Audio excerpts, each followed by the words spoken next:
कायद आज़म पर फिल्म बनाकर शोहरत हासिल करने वाले डॉक्टर अकबर एस अहमद नौकरी के एतबार से सिविल सर्वेंट थे और तबीयत व मिजाज भी अफसर शाही जैसा ही रखते थे। जिन दिनों वो कमिश्नर क्वेटा थे तो चमन से किसी ने उन्हें अनारों की 2 पेटियां भेजी। कमिश्नर साहब के मुलाजमीन ने बखुशी पेटियां खोली तो दोनों पेटियों में अनारों के साथ साथ 2 अदद हैंड ग्रेनेड भी निकले। अकबर एस अहमद साहिब कमिश्नर बहादुर ने फौरन मुझे फोन किया, जो उस वक्त असिस्टेंट कमिश्नर चमन था। मैंने उस सादा लो अचकज़ई को बुलाया और उन ग्रेनेडों के बारे में दरियाफ्त किया तो उसने इंतहाई सादगी से जवाब दिया कि मैं स्पिन बोल्दक के बॉर्डर पर गया था और वहां पर कंधार से बेहतरीन अनार आ रहे थे। मैंने खास तौर पर दरियाफ्त करके सबसे अच्छे अनारों की 2 पेटियां एक ट्रक से उतरवाईं और एक डबल कैबिन पिकअप में रखवाकर फौरन क्वेटा रवाना की ताकि ताखीर के बायस खराब ना हो जाएं। ये 1988 के जनवरी का वाकया है। सोवियत यूनियन की अफवाज को अफगानिस्तान में दाखिल हुए 8 साल हो चुके थे। अफगान मुजाहिदीन का जिहाद जोरों पर था। अफगानिस्तान की इस जंग का असर पाकिस्तान पर बहुत ज्यादा था। स्पिन बोल्दक की सरहद अबूर करके आप जैसे पाकिस्तान में दाखिल होते, आपको चंद किलोमीटर के फासले पर ही खोजक पहाड़ के दामन में बोगरा कारेज के साथ वकील अब्दुस्समद के नोरजई कबीले का मुहाजिर कैंप नजर आता। आलम यह था कि इस कैंप पर रोजाना रात होते ही स्पिन बोल्दक में नजीबुल्लाह के जर्नैल इस्मतुल्लाह मुस्लिम के कैंप से गोलाबारी शुरू हो जाती और जवाबन वकील अब्दुस्समद वाले भी मार्टर गोलों से उसका जवाब देते। यूं चमन वालों की अक्सर रातें गोलाबारी की इस घन घरज में गुजरती। सरहदी अजला में लातादाद मुहाजिर कैंप थे, जिनमें बास तो मुकम्मल अफगान कस्बे लगते थे, जैसे खानोजई के करीब सुरखाब कैंप और दालबंदीन के करीब मोहम्मद खेल कैंप। अफगान मुहाजिरीन जिनमें पश्तून, ताजिक और उज़्बेक हर कौमियत के लोग शामिल थे। वो खेतों में काम करते, बागात लगाते और मजदूरी करते। लेकिन इस सब के अलावा रूस की खुफिया एजेंसी KGB और अफगान खुफिया एजेंसी खात की मुश्तरका मनसूबाबंदी से पाकिस्तान के शहरों में मुसलसल धमाके करवाए जाते। धमाकों का तसलसल ऐसा था कि एक जगह धमाका होता और अभी हम लाशें संभाल ही रहे होते थे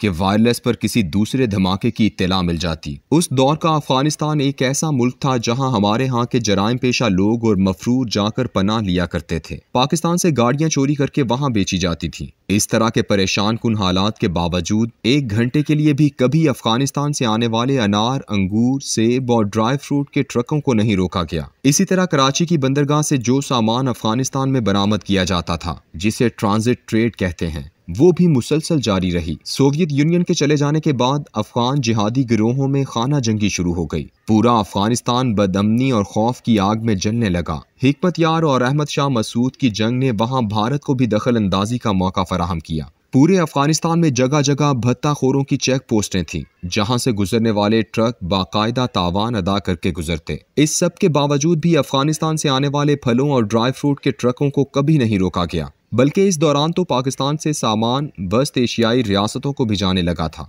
11 नवंबर 1994 को जब तालिबान ने पहली पेशकदमी की, उस वक्त इसी भत्ताखोरी की वजह से पाकिस्तान के NLC के ट्रकों का एक काफिला जो वस्ती एशियाई रियासतों की तरफ जा रहा था, उसे चमन से कंधार के रास्ते में तख्ता पुल के करीब कई दिन से रोका हुआ था। इस काफिले को तालिबान ने आकर भत्ताखोरों के तसल्लुस से छुड़वाया था। तालिबान के पहले दौरे हुकूमत के 6 सालों में भी कभी अफगानिस्तान और पाकिस्तान के दरमियान तिजारत नहीं रुकी। इसकी एक वजह यह भी थी कि पाकिस्तान उन 3 ममालिक में से एक था जिन्होंने अफगानिस्तान में तालिबान हुकूमत को तस्लीम किया था। 11 सितंबर के बाद हालात ने पलटा खाया। अफगानिस्तान पर अमरीका ने हमला किया और फिर अपनी मर्जी की कठपुतली हुकूमत वहां कायम कर दी। ये हुकूमत 20 साल रही। गुज़श्ता 100 साला तारीख में ये पाकिस्तान की सबसे मुखालिफ और भारत की बेहतरीन दोस्त हुकूमत थी। वहां भारत ने पाकिस्तान मुखालिफ 66 ट्रेनिंग कैंप कायम कर रखे थे, जहां से दहशतगर्दों को तरबियत देकर पाकिस्तान में तखरीबकारी के लिए भेजा जाता था।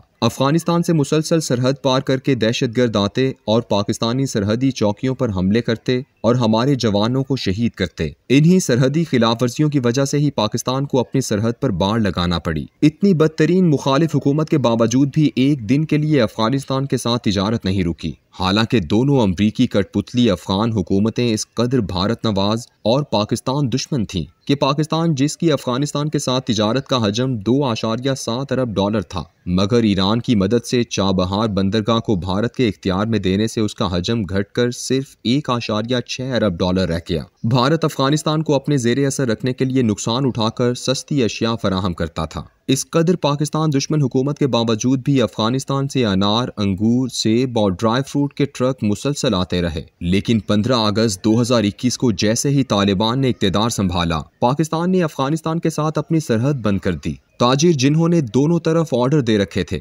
उनके ट्रक दोनों जानिब लंबी कतारों में हफ्तों के लिए खड़े रहे। हफ्तों इंतजार का मतलब ये था कि ताज़ा फल तबाह व बर्बाद हो जाएं। पाकिस्तान से जो ताजिर चीनी, आटा, कुकिंग ऑयल, केले और दीगर फल वगैरह अफगानिस्तान भेजते थे, उन्होंने अपने ट्रक बॉर्डर से वापस बुला लिए। आज भी दोनों जानिब के ताजिर डरते हैं कि वो अगर सामान मंगवाएं और हुकूमत पाकिस्तान सरहद बंद कर दे, उनका माल भी गारत हो जाएगा और भरोसा भी खत्म हो जाएगा। अफगानिस्तान को अल्लाह ने मादनियात और फलों की जिन नेमतों से माला माल कर रखा है, अगर पाकिस्तान अपने मुसलमान अफगान भाइयों के लिए सिर्फ बॉर्डर ही खोल दे तो वहां के फलों के साथ साथ उनकी मादनियात भी पाकिस्तानी मार्केट में आ जाएंगी, जिन्हें पाकिस्तानी ताजिर आलमी मंडी में बेचकर पाकिस्तानी मईशत को बेहतर बना सकता है। इस वक्त अफगानिस्तान में अल्लाह ने फलों की बेहतरीन फसल दी है और उनके फल पाकिस्तान के रास्ते मंडियों की तलाश में हैं। और अफगान तालिबान हुकूमत ने पाकिस्तान से मुसलमान भाई होने के नाते दरख्वास्त भी कर रखी है, लेकिन समझ नहीं आती कि हुकूमत पाकिस्तान किसके दबाव में ये इकदाम उठाती है और किसका खौफ है जो उन्हें पाकिस्तान दोस्त तालिबान के लिए सरहद नहीं खोलने देता। और तालिबान दौर से पहले किसकी थपकी थी कि पाकिस्तान दुश्मन करजई और अशरफ गनी हुकूमत के दौरान सरहदें हमेशा खुली रहीं। ये कोई ना समझ आने वाली बात नहीं है। पूरी दुनिया बल्कि पूरी मिल्लत कुफ्र तालिबान के खिलाफ मुत्तहिद है। उन्हें कहा जाता है कि तुम जमहूरियत और हुकूक निस्बा की पासदारी करो तो तुम्हें तस्लीम करेंगे। ये मुतालबा सऊदी अरब के मोहम्मद बिन सलमान, मुत्तहिदा अरब अमारात के खलीफा बिन जैद और कतर, कुवैत, मस्कत, बहरीन, शाम, उर्दन, मिस्र और दीगर मुल्कों के मुसलमान बादशाहों और डिक्टेटरों से नहीं किया जाता।